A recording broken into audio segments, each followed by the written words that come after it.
Yeah, okay. Yeah. So everyone, whoever have joined this session from wherever you are, thank you very much for joining this session. So earlier I was conducting this session around startups who are in the healthcare or education space. But what I realized was that within that space, the understanding of startups is not very attached with reality.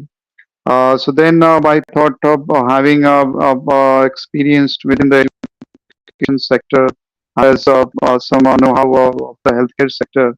Why not get professionals from those areas to talk about their own experiences, maybe few problem statements, and then probably could startups get an understanding of the real problems within the whether the education sector or healthcare sector. So in that context, alternatively, I do with healthcare and education. And today I'm quite pleased to have Priyadarshini here, who I have known almost for a decade, more than a decade. She has been a colleague. We worked in a private university. We were initially the founding faculty members.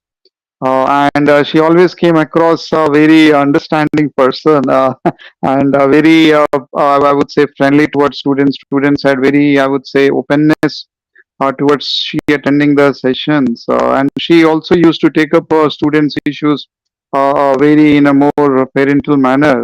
So I thought, okay, it would also be a good excuse to connect with her.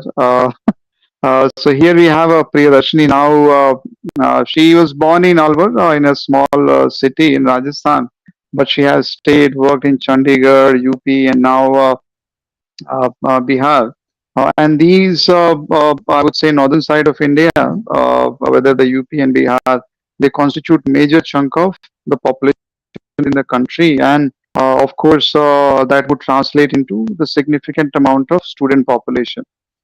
So today we would try to get insights from Priyadarshini, what kind of observation she had, her own motivation coming from a small town and then getting exposed to city life, education, environment, all that. So thank you, Priyadarshini, joining us. Thank you, Siddharth, uh, for such a wonderful introduction. And I must say, you are working for a noble cause. I will contribute. I would like to contribute here. And Sure, sure. Sure. I had a wonderful experience of 20 years in this educational sector.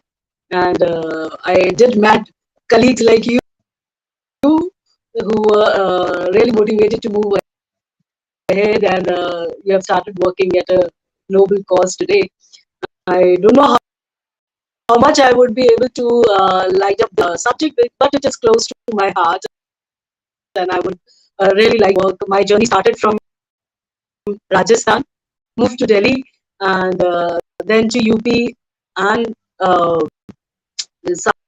Saharanpur, Chandigarh. I've also worked in South India for some of the training programs, and I am now in Bihar. So my journey is covering a lot of areas, Yeah. and I've Yep. understood a little bit of it. Sure, sure. So, building upon your own, let's say, journey as a student, while we were connecting earlier, you talked about using maybe choosing psychology as a career. So, how did you go about identifying this as a particular area of interest for you? Because usually, as a traditional kind of career path which students take in our society is either engineering or medical. So how did you go about it? How did you continue that interest? What is something which let's say piqued your interest so that it could contain your curiosity within that stream of knowledge? If you could just elaborate on it. Hmm. I was a science student, and like every parent, my father also had this view कि science okay तो सारे options खुले रहेंगे. So you better take up science. So I took up science, but my interest was in psychology. I used to read a lot of novels, and from there I got an idea कि ये interesting काम है to understand the behavior of human beings, and taking them towards journey which could be more development effective. And I thought this is of my interest, and I want to study this. So when I had to fill my form for science, I didn't opt it for it, and I went for humanities. I choose psychology as my area of choice, and I took up psychology out of total interest in it and nothing else. I never thought of how will I move ahead. At that particular time, I belonged to a small town, Alwar, Rajasthan, where I was not very sure about uh, what careers I would be taking, how I will be moving ahead. But I wanted to study psychology. That was my interest area, and then I took it. And I'm very happy that I took it. I was never uninterested to study. I talked to my university in graduation and post graduation. So that was my interest area, and I was driven by that. Okay. Okay. So, within the education sector, it is not that you just study psychology, you associated yourself with the education sector and have been into different roles. So Even, when I took yeah, please go ahead. when I took psychology, of my classmates took the specialization of clinical psychology, because the scope of clinical psychology is huge. At our times, I'm talking about 2000, when the areas of mental health care was huge. There were a lot of vacancies in hospitals and uh, mental health clinics. So more of my colleagues took up clinical psychology. But that was one area which was not able to take my interest. I started studying organizational and industrial psychology because I wanted to get into the industry, and I wanted to work as a psychologist in the industry, where I thought that the stress is very high at the workplace also. And if I could make some difference by bringing effectiveness there, that will be my interest area. So I took up organization, behavior, and psychology as my specialization in psychology.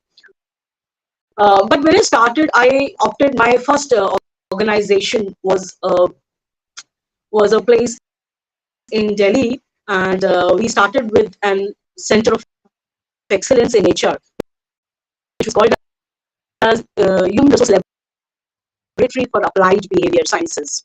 So when I started with this organization, my totally into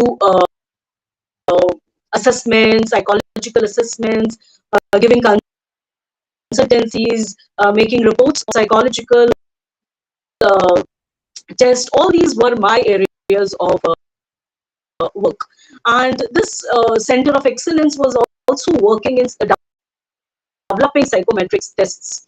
So I was interested in this, and we had a totally online app at that particular time for psychological self-assessment instruments. So corporate sector used to take it, and we used to send reports on that. So I was into that area of intervention and development. But slowly, what happened one day, one of professor gave me a class, and that class was as a teaching assistant only. But when I came out of the class, he said that you must take up teaching. That Okay. is the area where you will. And from that particular point, I started thinking. Although till that time, not I was never wanting to be into teaching line.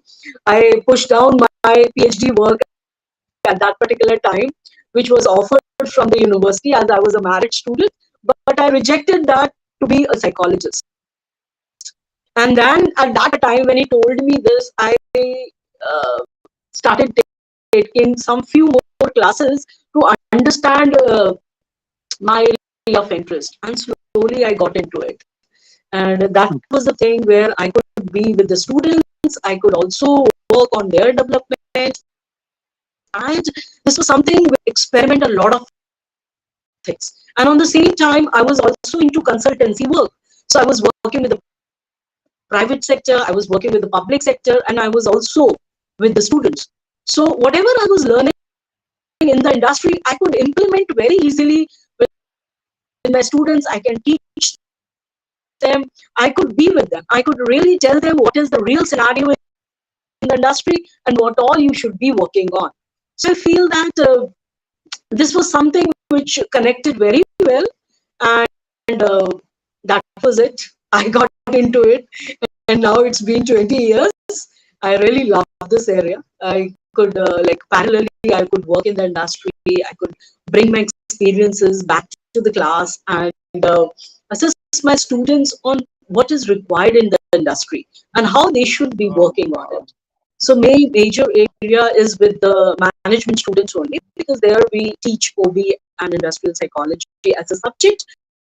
I also teach some of the engineering students I've taught, and I've taught law students also, where also I have connected with my experience in the industry. So that was how I got into the educational sector. Okay, okay.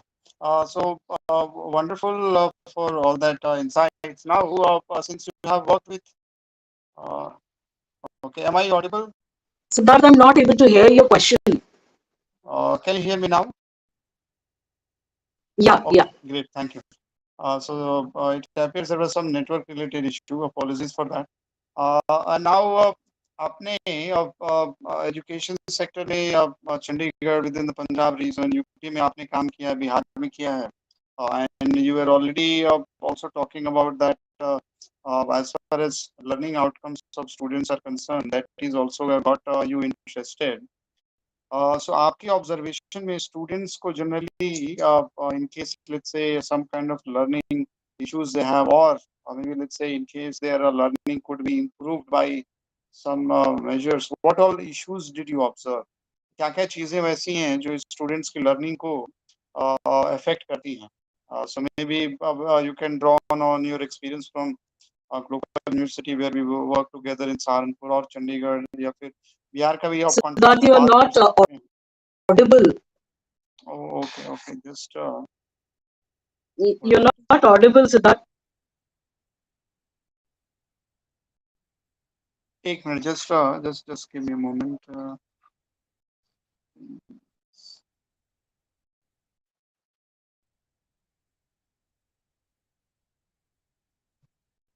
अभी आपको प्रियदर्शनी अभी आवाज आ रही है मेरी आपको?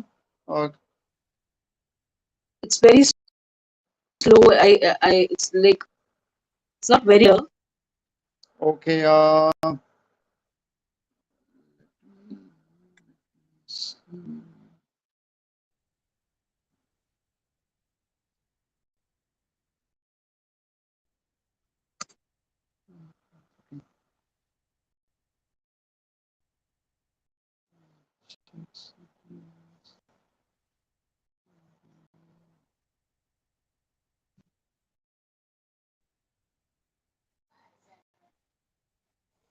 Siddharth, are you there? Yeah, I'm here. I'm just मेरी आवाज आ रही है आपको? Yes, yes. It's coming. Okay, okay. Okay, thank you, Yeah. thank you. Okay, sorry, I think there was some connectivity related issue. Apologies for that. Okay, so I was asking, आपने within the Chandigarh area, within UP, and within also Bihar, you have seen students interacted, mentored students. So आपने जो observe किया है from that experience, if you have to draw, क्या मतलब maybe तीन चार चीजें which are kind of cause issue for students in maybe having a good, let's say, experience within the academic setup. उनकी क्या में भी चीजें हैं जो maybe थोड़ा learning process को slow down करती हैं. So if you could just maybe talk about it a bit. See, I would not like to categorize them stage-wise. I would like to give a brief idea about how it made an impact. Okay. See, are you able to hear me?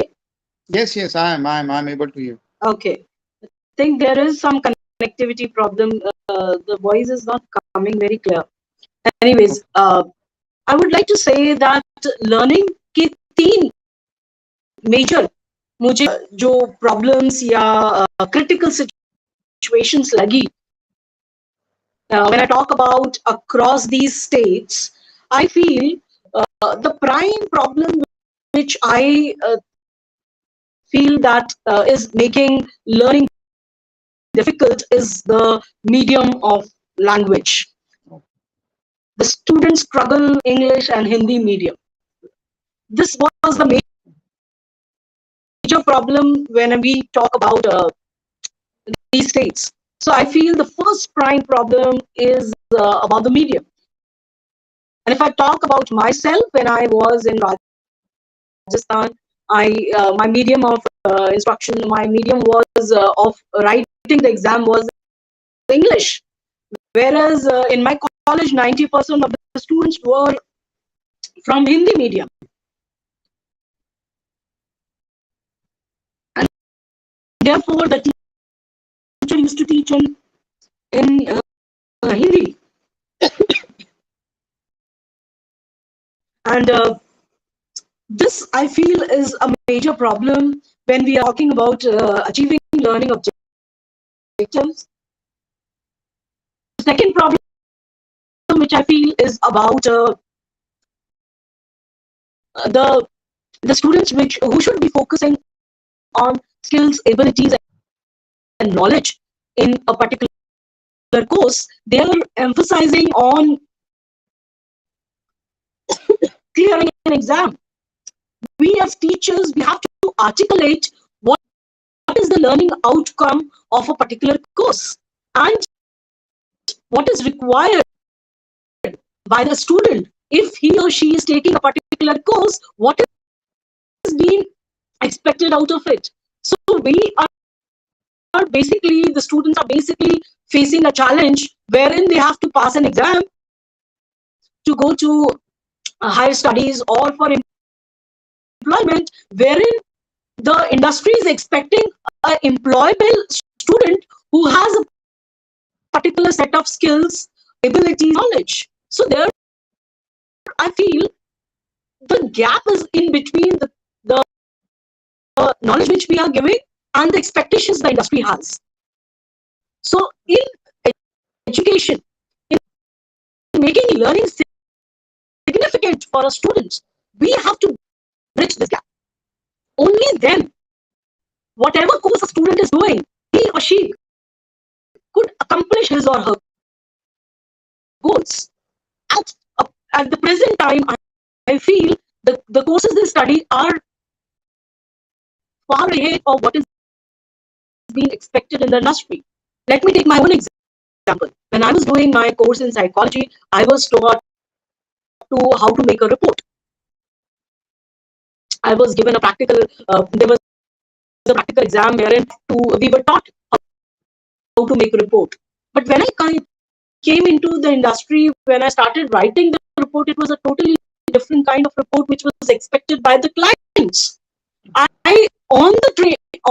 In the industry, in the campus, in the institution, I learned how to actually make a report, a psychological report, which I should have been studied at the time of my graduation or post-graduation. So I feel there is a huge gap. Although I understood that how to evaluate a person, how do we assess a person, but how do we represent that? How will we present that? What is required by the client? That we never understood. Only when I started working, then I understood how do we.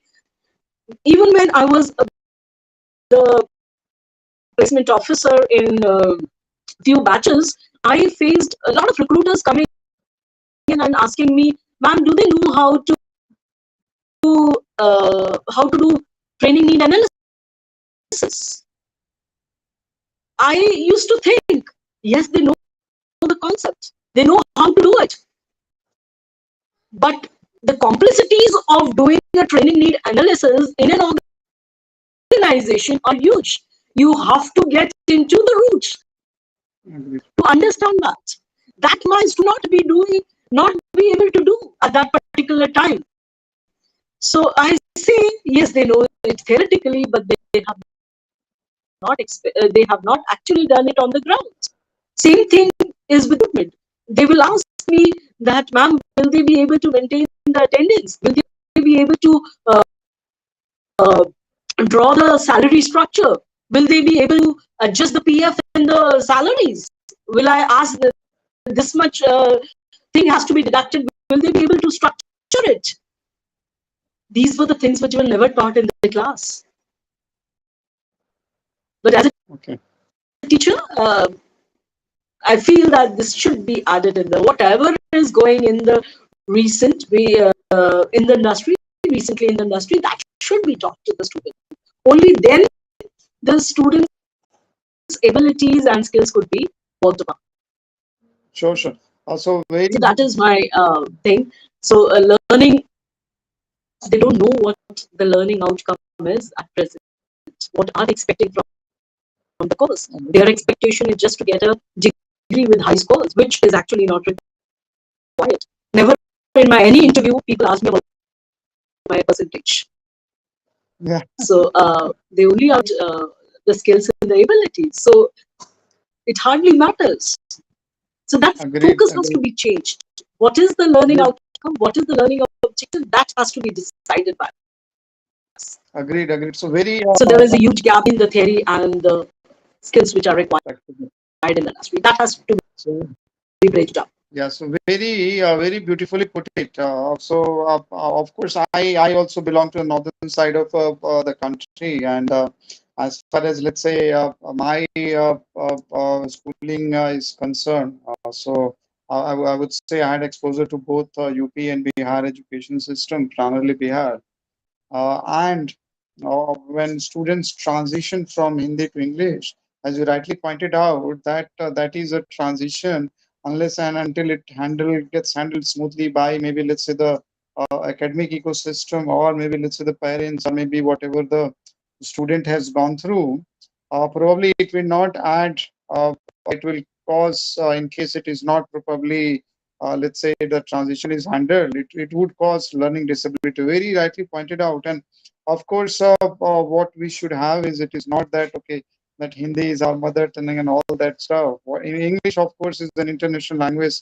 It is a language which primarily the industry operates in. So, of course, a lot of things should happen around it. And as far as curriculum, and given you talked about your own personal experiences, the curriculum need to have much more industry intervention. And as you rightly pointed out, that students, when they build all these theories, they primarily focus on percentages. And very great example you talked about. Within the interview, people don't talk about percentages. They talk about whether they can do this task or not. So that is what the approach should be. So the learning outcome must be clearly defined. It should not be passing a exam, but it should be acquiring new skill sets, new knowledge or streams, which learners can utilize in their practical work environment. Priyadarshini, I suppose you have also been observing that lot of AI tools are coming, lot of so-called artificial intelligence related I'm not talks are getting happening, it. chat. Start louder, please. Not getting it. Okay. Yeah, Okay. Is it better? Uh, yeah. okay. Okay. Audible now. Okay. Thank you. So my apologies. I think there might be some audio connection related issue. Uh, so as far as let's say present scenario is concerned, there is a lot of talk of so-called AI, whether it is uh, in terms of Chat GPT or Bing Chat or such kind of systems. How do you see that these AI tools could be of benefit to learners? How do you see that these AI tools, or maybe let's say these technologies, maybe advancements, could be utilized to help students maybe learn better, or even augment capacities of, let's say, faculties? So basically, you want to ask, is AI a threat to the career options and the students' job today? That's Uh, what. Yeah, but how to prepare students using these Okay, okay. technological tools See, so that it could help them? Yeah. I believe that the bridge I was talking about, that could only be covered when we have shared goals. The industry and the academia should have shared goals. We should have across the table communication. What is expected and what are we working on? So, and the government, the university bodies, the industry, and uh, the community, the student community should work together in this scenario. As far as AI is concerned, it's not at all a threat. We have to face this challenge by facing it. I believe all the automation and process jobs will be taken over by the AI. But creativity and ethics is something which could never be taken by AI, right? So creativity will be human oriented. Ethics will be human oriented, right? You cannot structure a machine to have variant and unexpected ideas every day. It will be mechanized. It will be standardized. So I believe that there is a lot of scope in terms of creativity, in terms of bringing variety in the career areas where you're working. Like, for example, if I take my own career, the teaching career, maybe the information could be given by a robot or the AI machine. But can that relationship which is teacher build up with the student and give their or his experience to the student by connecting with the student, can that be overtaken? No, it cannot. Why? Because that's how you connect. This is, I always say to my students that human being doesn't like mechanized, standardized things. They want excitement. Every day they want to look for something new. So I believe this relationship, this social structure which we have built, that could not be changed. That will require human interference. And this brain could only entertain that because we have that energy, we have that power and potential to work upon those areas. So I feel that these fields of AI could be overcome by understanding it. Only routines automation could be taken up. Creativity and ethics will always be in the hands of human. So I believe there is no fears in this area. So automation, वैसे भी we have started feeling bored with it. We want to give those to something which we don't want to do that boring job anymore.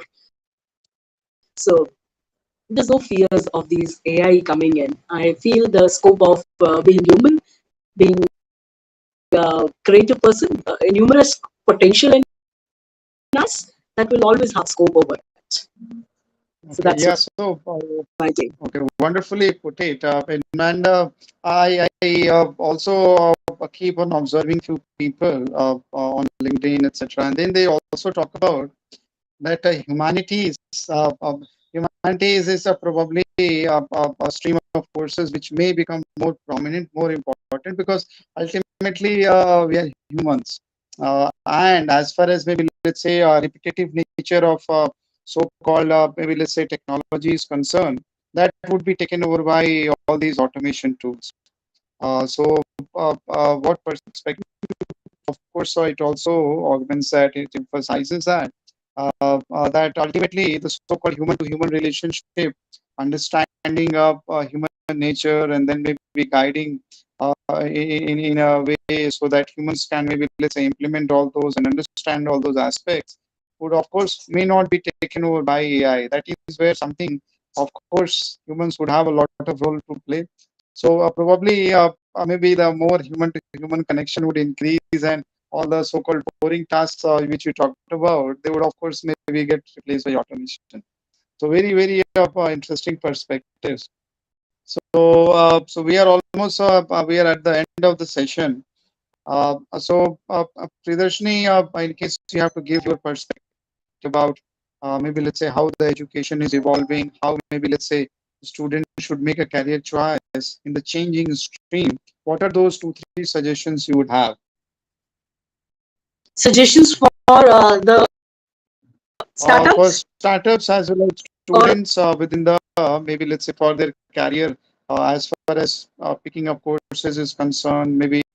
see Siddharth, when you think about giving suggestions to startup, as far as the education industry is concerned, I'm really scared about this area. Why? Because I've seen entrepreneurs coming with great ideas, great vision, but they get fed up with the system which we have. Isko khilana, isko pilana, and all those things. So most of the entrepreneurs, their focus, however concrete it is, they should be focusing on learning outcomes. They should be focusing on how they could give back to the industry. But what they end up into, they end up into getting approvals and accreditations, which is very hectic in our country. Often I listen, you have to give this much to that person, this much to this, and then you will only get. So a person who is fed up with all these accreditations and approvals, how will be he focusing upon the knowledge and learning and outcome part? So although the system is slowly changing, I'm saying the NAC 75% of it is done online, but still there is a long way to go. So I feel the government, the affiliating bodies have to help the entrepreneurs.